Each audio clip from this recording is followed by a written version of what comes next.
Hello everyone. This is Dr. Pallavi here. I'm a manifestation coach and your guide to make you achieve your dream life so that you live absolutely a miraculous life. So today's topic is who is your who is ruining your self-image and how you can use this miracle of mind to reduce your suffering and to create that life which you want, to experience peace around the chaos, to experience and discover fulfillment even if the things around you are not going right. So let's see how our mind is ruining our self image. You must be wondering that it is not my mind who is ruining my self image. It is about that particular person. It is about my father, my mother, my husband, my wife, or someone else. And this is the truth that you will realize at the end of this session that it is never the other person who makes you feel a certain way, but it is the perception of your mind which makes you look at the world. So, if you find it a little bit confusing, let's see what opens up for us. And before that, let me share my screen so that you can have the greatest discovery of your life. Are you ready and excited? If yes, then put yes in the chat box because I am excited for this topic. Everything related to mind and manifestation is close to my heart. So I'm more than happy to bring this in front of you, which has changed my life completely. And so I do expect you to experience peace, fulfillment, and attract unlimited abundance into your life because you're born to be abundant. You're not born to suffer. So give me a minute and let's see what we can discover today. So if you can see in this on my screen, I think you can see my screen, right? Great.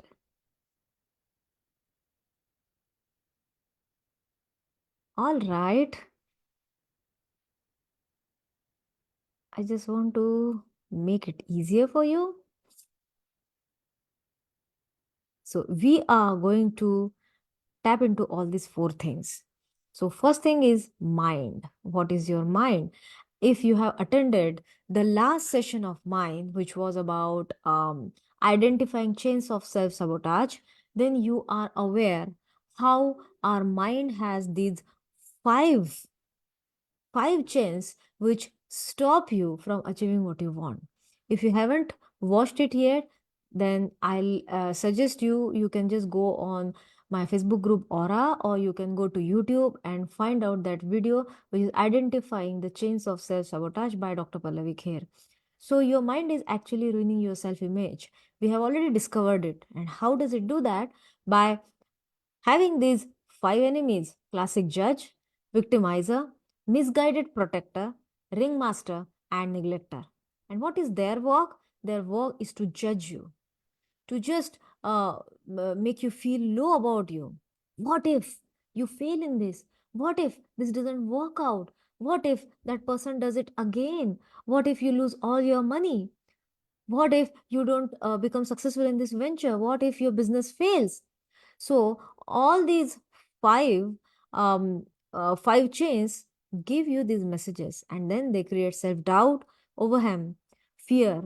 They steal your dreams, and they also present many challenges in front of you, so that you should not go out of your comfort zone. And that is the goal of your mind and all these five classic judges, or all these five enemies of our success, because their work is not to make you successful and happy. Their work is to keep you safe, is to keep you alive, and to keep you in the comfort zone. This is the reason why most of the people, even if they have that passion for something as a child, they don't go ahead and set up their own business or passion project. They don't get out of that abusive and sad and depressive marriage. They just stay there in that marriage for years and years because sometimes their suffering or sometimes their failures become their comfort zone. And why does this happen? Because they are dominated by their mind.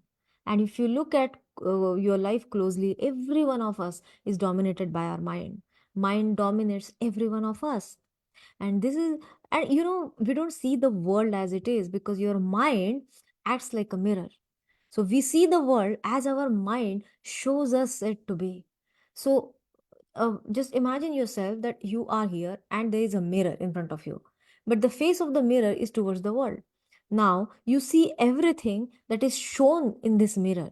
So it is like a camera. Yeah, your camera shows you certain images, or sometimes it has this narrow lens, sometimes it has this wider lens, sometimes it has beautiful colors, and sometimes when the lens of the camera is hazy, you see everything hazy. So you don't see the world as it is. You see the world as the camera of your mind or the mirror of your mind perceives it to be.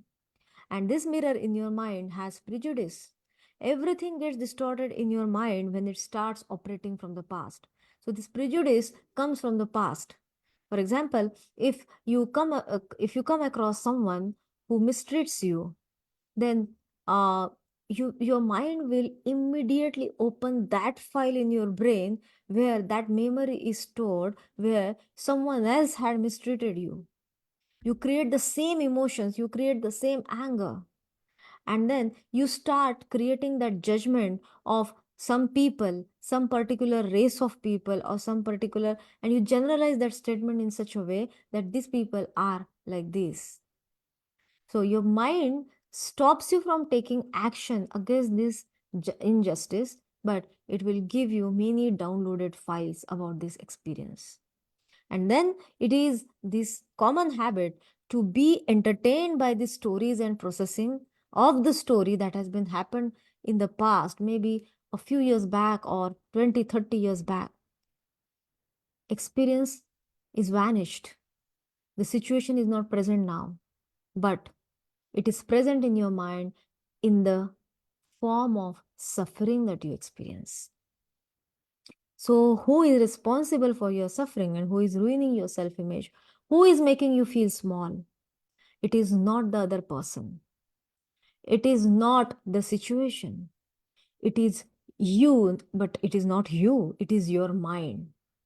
It is your mind which is ruining your self image. How does this mind work? It works like a mirror. Mirror just reflects, right? Whatever it is, it reflects. It doesn't absorb anything. So even if a mirror is there and it has witnessed hundreds of people in front of it, but still, as the person goes, there is no one in the mirror. So mirror doesn't absorb, it just reflects. Mind also reflects everything, but sometimes it absorbs stuff, unlike mirror. And you are behind the mirror, so you don't experience the world the way it is. It's like you are holding a camera. Now, unless and until you just put this camera down, you cannot see the world as it is, but you are not choosing to put that camera down. You're always holding that camera, and so whatever the lens shows, you can see. Sometimes lens is clean, sometimes lens is dirty, sometimes there is there is some haziness, sometimes uh, sometimes the color of the lens is different, sometimes uh, the zoom is different, sometimes it is narrow, sometimes it is wide. So all your life you just keep on seeing many images coming in the mirror which don't leave a trace on it, but you watch reflections in the mirror. You only watch reflections in the mirror. You don't experience the world as it is because you are not seeing it as it is. Like, if this camera is continuously in front of you, if this camera is continuously in front of you, how can I see what is the reality? I am only seeing what this camera is showing me on the screen. And unfortunately, the mirror is at that side. I mean, the lens is at that side. I have never taken any attempt to turn the camera around or to just turn that mirror around. Never did that. Why? Because we all are asleep and we think that we are better off asleep. Nevertheless, there are ways to control your mind, and it is not about having certain things in your life because of which you can control the mind. It is also not about doing certain things, but it is about being. It is about being you, because you are not your mind. You have a mind. Processing of the images can be stopped if you start controlling the mind. This mind is showing you one picture or perception of something, and you think that it is a reality, but it isn't. You have all that power to process, to stop the processing of these images. How can you do that? By using focus. Yes, focus is the key.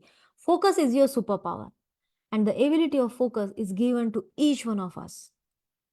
But the more you use it, the more it gets improved. And when you don't use it, you lose it. This is the law of nature. That's why some people complain that I have a problem, I cannot focus. You are not able to focus because you are not using the superpower of focus. Once you start using it, you will you will be you will be astonished to find the wonderment of life. Nothing changes on the mirror. If we know who is behind the mirror, we can change everything. But we don't know who is behind the mirror because we never come in front of the mirror. So we never look at ourselves. We don't know who we are. And we don't know what our being is. What we focus on is what we do and what we have. But have you asked yourself ever, who are you? And what is your work? So your work is to find yourself, to turn that camera around, to turn that mirror around.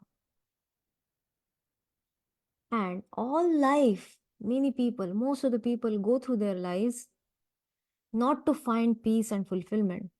They never get a chance to look at themselves to discover who they are. And then there comes time when the game is over. And when that time comes, they feel as if I am yet to live my life. Means my sufferings have not ended yet, and this is over. I haven't really lived my life. This is what they feel. And then they have regrets. They talk about their regrets because they never experience life as it is. No one finds this peace, no one finds this fulfillment without going through trials, tribulations, and suffering. So, if you are feeling that you are going through some suffering, you are going through some trials and tribulation, and it is really hard and you can't take it, then this is also the perception of your mind. The image that your mind is showing is that it is hard, life is tough, or it is fun, life is fun. So, all these things are nothing but the perceptions. Life is as it is. But to train your mind so that you find out peace, it takes time to train it for new way of thinking. And where this peace lie, this is you and this is peace. But in between these 2 points, there is a journey. And this journey is not at all a straight line. This journey is like a roller coaster ride. And many times you go down and you experience suffering. Sometimes you experience joy. Sometimes you experience suffering. But then you cannot experience real peace without going through this journey of suffering. Because peace is at the other end of you. And to control your mind and to use this miracle of your mind, you can use this technique of what is my new norm. You might be wondering, at one point we are saying that your mind ruins your self-image, your mind is your enemy, and at other point you're saying miracle of mind. Isn't it a paradox? Yep, it's a paradox. We have to use this mind like a tool for our welfare, success, peace, happiness, and personal growth. All the animals in this world, in this universe, are not given this blessing of imagination and self-actualization journey. But human beings are special. Human beings are special because they can control their mind. They have this superpower of imagination and focus. The question is, are you using it? So from today, change your standards. What is in us? We have no idea until we start trying hard. For example, if you're hurt while playing football, while playing cricket, or you are hurt anywhere, like in an accident, for example, then what is the normal way of thinking around us? The normal way of thinking, oh my God, this is so bad. Maybe this is your hard luck. Maybe you're not lucky today. Oh, it must be hurting so much. Life is unfair. This happens and all that happens. So, all the stories, and then people start telling you the similar stories of their experiences or their relatives. This makes your mind process a lot of information. So, this is the normal nowadays, right? And that's why I am giving you this question: what is my new norm? Talking about problems, giving it labels. Is this my new norm? Giving labels to people, giving labels to situation, good or bad. Is it my new norm? No. This is my old norm. My new norm is it is as it is. It is as it is. And you won't know what you are unless and until you go through some trials, you go through some hard situations. What is in us and what lies, what is stored within us, what lies within us, what powers are within us, we have no idea until we go through that hard time, we go through those challenges. So, my new norm is wow, this isn't always fun. That means if I am going through some intense pain physically or mentally or emotionally, I am not going to label it whether it is good or bad. But yeah, this isn't always fun. This is life. This is as it is. So, what is my next step? So, new vocab is I am broken, still I am here. I am broken, still I am here, and I am trying to elevate myself to the next level. This new vocab, this new norm is going to give you power, right? For example, there is a cake on the table and it's a birthday party. Everyone is happy. By looking at the cake and after tasting the cake, some people might be thinking, "Oh, I can't eat it because I have diabetes." After tasting the cake, some people might say, "Oh, it is too sweet. I mean, too much of sugar." Other person might say, "Oh, it's so less sweet." Someone might say, "I don't like chocolate cake." Someone might say, "I love chocolate cake." It is the same cake, but everyone has different perceptions. Everyone has different opinions. Everyone has different image of the same cake. So, what is your new norm? My new norm is it is as it is. And if this is just an example of cake, you can relate to it in any situation you are going through. But if I want cake and I don't get the cake, I am not going to process it in my mind for years and years. I don't get the cake and I'm okay with it because I didn't get the cake, but I'm still here. I am still here. And this gives me power because whether I get the cake or not is not going to affect my being. And my being is of joy and love. I'm still going to experience joy and love life has to offer. And this is where your manifestation power lies. And this is the reason why I always talk about raising your vibrational frequency. Raising your vibrational frequency to joy and love. If you are here and if you raise your frequency here, then it is about experiencing joy and love life has to offer. It doesn't matter how much you have, it doesn't matter how much you do, it is about your being. So, a simple question for you: are you going to turn the camera around? Are you going to turn that mirror around? And what is your new norm? What is your new vocab? If this thought resonates with you, then you are going to accelerate your manifestation journey like anything. This is the reason why I love this manifestation because it is so closely related to spirituality. Yeah. When you stop chasing abundance, abundance starts pouring into your life. And today's session is showing us to use the power of mind to create miracles with the help of mind so that we experience joy, love, peace, fulfillment, and abundance. So, see you in the next week with another wonderful lesson. Till that, have a fun filled week. Enjoy to the fullest and have fun with whatever you have, whatever you don't have. Because your work is to discover yourself, to discover your true nature. Keep smiling, keep shining. Till then, take care and bye bye.